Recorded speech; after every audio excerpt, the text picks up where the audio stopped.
The problem today is that many of us fall into the trap of luxury. I learned my lesson 8 years ago. David, our eldest son, was 3 years old at the time. And David had a favorite doll, a little Superman doll. He loved his little Superman. In fact, he loved it so much that at night when he went to sleep, it would sleep right next to him on the pillow. He would talk to Superman a lot. And Superman seemed to be a good, mindful listener.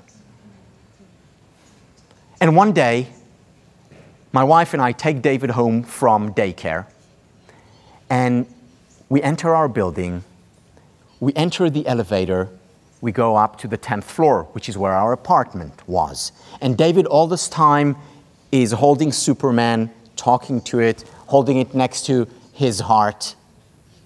Lovely. And then we're about to get out of the elevator, and as we get out, David drops Superman by mistake. And you know where he dropped? You guessed it. Into the pier, all the way down. Not even Daddy could get it back. And David begins to cry. Now, I hear my David, my eldest son, crying. And I'm about to open my mouth and say something when my wife, Tammy, who always knows what I'm about to say before I know what I'm about to say, puts her hand on my hand to stop me. Of course, what I was about to say was, David, don't worry, I'll get you another Superman. You know, it costs less than $1. I could buy him 10 Supermans. That's what I was about to say, and Tommy stopped me. So we go into our apartment, and David goes into his room, continues to cry.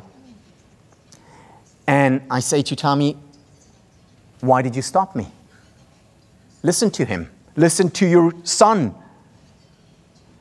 And then she said to me this sentence. She said to me, Tal, don't deprive David of the opportunity to learn to deal with loss. One of the most important lessons that I learned about raising children. And there's a lot of research showing the importance of allowing them the opportunity to deal with loss.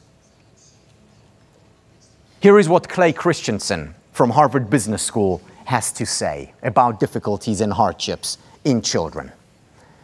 The challenge your children will face serve an important purpose. They help them hone and develop the capabilities they need to succeed throughout their lives.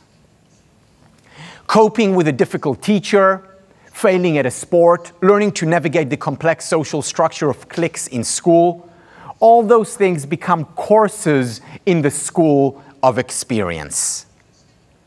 These courses are no less important than mathematics courses, or language courses, or history courses. You see, a happy life is not a life without hardship and difficulty. Positive psychology, the science of happiness, is not about making difficult emotions go away. It's about learning to better deal with them, to cope with them.